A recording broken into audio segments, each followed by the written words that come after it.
Olá, tudo bem? Eu espero que sim. Meu nome é Jederson Freitas e hoje, 28 de julho, eu selecionei os seguintes destaques para o Notícias do Mundo de Segurança da Informação. Combate ao ransomware precisa unir CISOs e DPOs. Segurança é maior entrave para a monetização de APIs, diz estudo. E universidades pagaram 1,3 milhões de dólares em resgate no ano passado. E eu começo com essa notícia que fala: combate ao ransomware precisa unir CISOs e DPOs. Nos dias atuais, os riscos relacionados ao ransomware e à proteção de dados se tornaram complementares e indivisíveis. Por isso, se tornou dever das lideranças de cyber criarem boas práticas com esses dois temas unidos em um único planejamento. Esse foi o tema tratado no webinar organizado pela Viam no dia 27. Na apresentação, o Manager Systems Engineer Latam Diego abordou as descobertas feitas em dois estudos da Viam sobre os avanços de ransomware e as novas tendências de data protection. Através delas, o especialista citou formas de se defender desses ataques e seguir para a retomada mais segura das operações empresariais. No estudo Tendências do Ransomware 2023, a Vian calculou 93% dos ataques envolvendo esse malware, mirando especificamente os repositórios de backup, com 32% dos incidentes bem-sucedidos comprometendo a maioria ou todo o conteúdo armazenado nesses sistemas.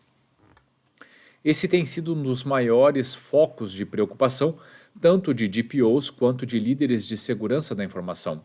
Nesse contexto, é recomendável aplicar massivamente recursos de imutabilidade para isolar os backups e evitar o comprometimento de grandes parcelas de dados pelo cybercriminoso. As soluções mais largamente usadas são nuvens adaptadas com ferramentas de isolamento e backups como serviços. Outra preocupação importante é evitar reinfecções no momento da retomada dos registros criptografados. A melhor forma de evitar isso é restaurar os ativos em ambientes sandbox isolados, permitindo-os serem escaneados exaustivamente em busca de eventuais resíduos de malwares. Se 44% das empresas de fato usarem essa prática, as outras 56% apenas devolverão o material para o sistema central, geralmente rodando apenas uma verificação de segurança. Isso faz as corporações correrem o risco de um novo incidente, pois o escaneamento nessas circunstâncias dificilmente garantirá a segurança total das informações. A falta de alinhamento organizacional nas companhias, especialmente entre as equipes de Data Protection e Cybersecurity, é um dos motivos desse tipo de reinfecção. Devido a essa demanda, o mercado tem assistido a um crescimento de C-levels agregando ambas as funções de DPO e CISO. Apenas 9% dos CISOs creem não haver necessidade de grandes mudanças nas empresas para que os dois setores estejam plenamente alinhados. Por isso, proteção de dados e cyber precisam se alinhar atrás de uma mesma estratégia. Hoje, ainda há muita separação entre os dois times e esse panorama precisa mudar se quisermos ter uma estratégia de sucesso contra o ransomware, afirmou o executivo. É comum ao mercado não se dar conta de que o assunto central da cibersegurança é a gestão de risco dos dados, sendo obrigação dos CISOs definir quais deles serão aceitos, quais serão mitigados e quais devem ser eliminados. Isso obedece a uma lógica de equilíbrio entre a probabilidade de ocorrência e o eventual impacto do incidente. Podemos ver riscos cujo impacto seria enorme para a companhia, mas a probabilidade de ele ocorrer é muito baixa. Nesse caso, vale a ponderação se ele deve ser corrigido por completo ou se apenas mitigação poderia sanar o problema. Assim, a estratégia do gestor de cyber deve contemplar o tamanho do risco e o que ele pode causar de danos. Não sei vocês, a percepção que eu tenho é que a grande maioria das empresas acaba alinhando da seguinte maneira esses dois focos. A mesma pessoa que é responsável pela segurança acaba sendo o DPO. Essa é uma prática normal, por exemplo, quando a gente fala GDPR? Não. Lá, inclusive, há uma segregação muito clara entre essas duas funções. Isso porque o executivo de segurança é o responsável por implementar controles de segurança, obviamente, para adequado tratamento desses dados, cobertos pela GDPR. Enquanto o DPO é responsável, não só, obviamente, por estar próximo do regulador, mas também por garantir governança dos dados. São funções distintas. Quando a gente fala, por exemplo, de segurança da informação, muitas vezes as empresas acabam ignorando o aspecto de governança de dados. Digo mais, talvez boa parte das empresas que possuem uma área de segurança da informação desconhecem ou não possuem um mapeamento dos dados sensíveis, que diga claramente quais são os processos que manuseiam esses dados, quem são as áreas ou pessoas que executam esses processos e que manuseiam os dados, quais são os sistemas que capturam, transmitem, armazenam. Se isso estivesse bem mapeado, muito provavelmente o mapeamento de riscos, o processo de gestão de riscos, identificaria os controles e sugeriria melhores práticas para trazer controles adequados de acordo com o nível de sensibilidade da informação. Mas a grande maioria das empresas não possui esse tipo de mapeamento. Quem faz esse tipo de mapeamento? O responsável pela governança de dados. Isso se aplica a empresas pequenas e médias? Via de regra, não. Via de regra, empresas de pequeno e médio porte acabam aglomerando funções. É por isso que é tão comum ver o líder de segurança exercendo o papel de DPO. Agora a pergunta que eu faço é, vocês acham que além de responsável pela segurança e por conduzir todas as atividades, responsável pela governança dos dados e também pelo relacionamento com a NPD, vai ser a mesma pessoa que vai ter a governança dos dados e todo o mapeamento? É pouco provável. Então, o grande desafio está em entender esse cenário e se trabalhar adequadamente. Se vai ser a mesma pessoa, se não vai ser, a verdade é que pouco importa desde que faça adequadamente o seu papel. O que não pode é ter um conflito de interesses. O que não pode é a pessoa responsável pela segurança ignorar informações que são sensíveis pelo negócio ou para o negócio e ficar priorizando somente o que está relacionado ao escopo da lei. Esse é o grande problema, esse é o grande desafio. Entender que existem questões legais, de negócio, de mercado, reguladores, talvez, no mercado em que o negócio está inserido, tudo isso regem aquilo que deve ser tratado com mais prioridade. Enfim, é um cenário bastante complexo. Segurança é maior entrave para a monetização de APIs, diz estudo. O Brasil se destacou significativamente no cenário global das APIs. Em 2022, com um impressionante número de 52,4 bilhões de APIs utilizadas ao longo do ano, de acordo com o estudo da fornecedora de soluções de segurança cibernética F5. O dado coloca o país em uma posição de destaque, atrás apenas da Índia e dos Estados Unidos, o que mostra uma crescente adoção dessas ferramentas pelas empresas brasileiras.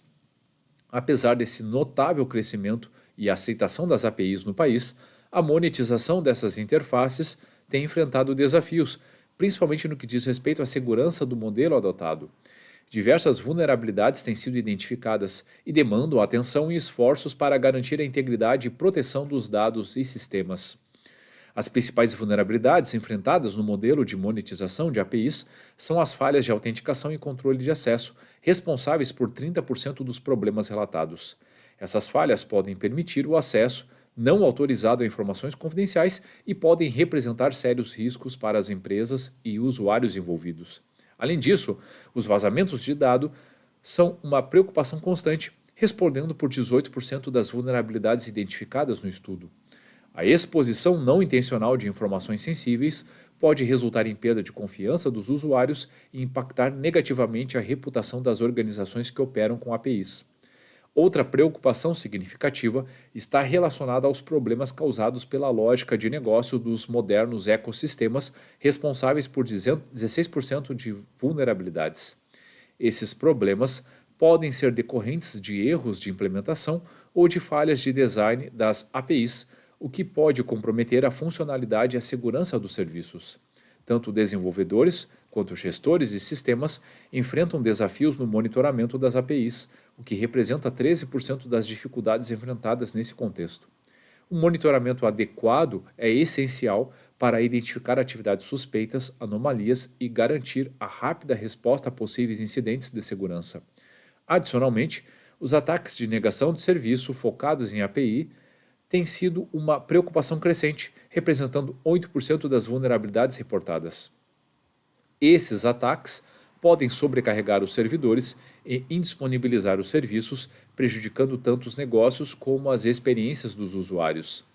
Para enfrentar esses desafios de segurança e garantir a continuidade do crescimento no uso das APIs, o relatório da F5 enfatiza que é essencial que as empresas invistam em medidas preventivas e corretivas. Isso inclui uma abordagem cuidadosa no design das APIs, implementação de autenticação e controle de acesso robusto, treinamento de desenvolvedores e gestores em boas práticas de segurança, além de uma estratégia sólida de monitoramento e resposta a incidentes. Ainda há muito a ser feito em relação à maturidade no mercado brasileiro de APIs. Uma das palavras, ou melhor, uma das alavancas para esse avanço é a monetização das APIs. A edição 2023 do estudo State of APIs, realizado pela Postman, a partir de entrevistas online com 40 mil desenvolvedores e gestores de TI de todo o mundo, indica que 75% desse universo afirma que as APIs geram riqueza para as organizações onde trabalham. 60% veem as APIs como produtos digitais de suas empresas, enquanto 43% vão além e afirmam que 25% da rentabilidade da organização é baseada na publicação e consumo de APIs. A proteção de APIs é um dos grandes desafios enfrentados pela economia digital brasileira neste ano e nos anos que virão. O estudo de 2020 indicava que 90% dos desenvolvedores utilizam APIs e hoje o número deve ser ainda maior. A razão para isso é a explosão do uso da nuvem pública, privada e híbrida e da utilização de software as a service. As APIs são críticas nesse modelo e seguirão se expandindo. É fundamental adicionar esse contexto a visão Security by Design, desde o desenvolvimento da linguagem até a sua publicação e consumo. Eu não vou comentar muito essa matéria, ela trata pontos importantes assim. Agora, segurança é a maior entrave para a monetização de APIs. O problema não é a segurança. O problema é a falta de segurança. O problema, e a matéria aborda isso o tempo todo, e quando fala que parte da solução está ligada à segurança no desenho ou desde o princípio da implementação dos projetos, enfim, é porque os desenvolvedores muitas vezes ignoram as boas práticas de segurança. Não identificam, a partir de modelagem de ameaça, aquilo que de fato pode afetar as APIs, não desenvolve olhando para isso, não pensa em análise de código, não pensa em pentest, não pensa em controles que possam endereçar riscos consideráveis, como o ataque de negação de serviço, que foi descrito aqui nessa matéria. Todos os aspectos de segurança que foram abordados e a necessidade que existe de que isso esteja presente, eu assino embaixo. O que eu não assino embaixo é com o título da matéria. Segurança não é a entrave. Segurança é a solução. Enquanto a segurança for vista dessa forma, justifica o que nós estamos vivendo, que é uma quantidade absurda de incidentes. Grandes marcas, grandes serviços estão sendo afetados por falta de segurança. E aí eu concordo plenamente. A API é extremamente estratégico dentro desse contexto porque simplifica ou poderia simplificar a disponibilização dos serviços e como a gente conecta, né, diferentes serviços para a entrega de valor. Só que como isso é feito a despeito das boas práticas de segurança, parece que O problema, né, a grande entrave é que a segurança impede ou dificulta a adoção da APIs. Isso é uma grande besteira. Isso é uma grande falácia. A verdade é que, e aí, assim, para mim a matéria está bem escrita, num contexto geral, dizendo quais são os principais desafios, o que eu concordo, em boa parte, mas quando fala de entrave e a segurança, eu realmente não consigo entender. E na última matéria de hoje, universidades pagaram 1,3 milhões de dólares em resgate no ano passado. O setor de educação registrou o maior índice de incidentes de ransomware em 2022. Ao longo de todo o ano passado, 79% das instituições de ensino superior avaliadas relataram ter sido alvos de algum tipo de ataque, enquanto 80% das escolas de ensino fundamental e médio tiveram algum tipo de incidente, o que representa um aumento de 64% e 56% respectivamente em relação a 2021, de acordo com um novo relatório da empresa de cibersegurança Sophos. O relatório aponta ainda que o setor educacional apresentou uma das taxas mais altas de pagamento de resgate no último ano. 56% das instituições de ensino superior optou por pagar a extorsão. O cenário foi semelhante para instituições de ensino médio fundamental, correspondendo a 47%. De acordo com o estudo, o pagamento desses resgates resultou em um aumento significativo dos custos totais de recuperação de dados para ambas categorias de instituições. As universidades, por exemplo, precisaram desembolsar 1,31 milhão de dólares em resgates para ter suas informações recuperadas, enquanto as que optaram por não ceder à extorsão gastaram 980 mil em backups. No caso de escolas de ensino fundamental e médio, aqueles que pagaram resgate precisaram desembolsar 2,18 milhões de dólares e as que optaram pelo não pagamento gastaram 1,37 milhão para remediar os ataques. Pagar o resgate também prolongou o tempo de restauração para as companhias vítimas dos golpes, segundo a pesquisa. Para organizações de ensino superior, 79% das que usaram backups se recuperaram em um mês, enquanto 63% das que pagaram resgate se restabeleceram no mesmo período. No caso de instituições de educação básica, 63% das empresas que usaram backups se recuperaram em um mês, ao passo que somente 59% das que pagaram resgate conseguiram se recuperar no mesmo intervalo. Para o setor educacional, as causas principais dos ataques de ransomware foram semelhantes à de todos os outros segmentos. Entretanto, houve um número significativamente maior de incidentes envolvendo credenciais comprometidas de organizações de nível superior e de base, 37% e 36%, respectivamente, contra 29% para a média entre os demais mercados avaliados pelo estudo. As principais descobertas do relatório incluem: exploits e credenciais comprometidas representam 77% dos ataques de ransomware contra organizações de ensino superior. Essas causas principais foram responsáveis por mais de 65% dos incidentes contra organizações de ensino básico. A taxa de criptografia permaneceu praticamente a mesma para organizações de ensino superior, 74% em 2021 versus 73% em 2022, mas aumentou de 72% para 81% em escolas, provavelmente de ensino básico. As organizações de ensino superior relataram uma taxa menor de uso de backups do que a média entre os setores, 63% versus 70%. A terceira menor taxa considerando todos os segmentos. As instituições de ensino de base, por outro lado, tiveram uma taxa ligeiramente maior de uso de backups do que a média global, 73%. São dados, obviamente, né, que preocupam quando a gente fala desse montante de resgate. E eu acho que o que mais chama atenção são os números comparativos entre as instituições que resolveram pagar o resgate e as que simplesmente investiram em backup. O custo foi menor para quem investiu em backup e o prazo para correção ou para restabelecimento da situação de normalidade ou foi o mesmo ou foi menor. Esse é o grande ponto. E para mim está muito claro essa relação. Que empresas, e agora que eu estou extrapolando, tá? Não estou falando só das universidades ou instituições de ensino, não. Que empresas acabam adotando ou indo para a linha de pagamento de resgate? Aquelas que não possuem backup ou tiveram backup comprometido, ou se veem impossibilitadas de, a partir das suas próprias forças, restabelecer a situação de normalidade. Nesses casos, não tendo alternativa, muitas acabam pagando. O ponto é esse: vocês entendem que a questão de prevenção, de se trabalhar em controles previamente, é extremamente importante, inclusive para uma economia em caso de incidente? É essa relação que a matéria está trazendo, claramente. Não tem, obviamente, implementar controles de proteção, mecanismos de detecção e procedimentos para resposta a esse tipo de incidente é muito importante para qualquer estratégia de segurança.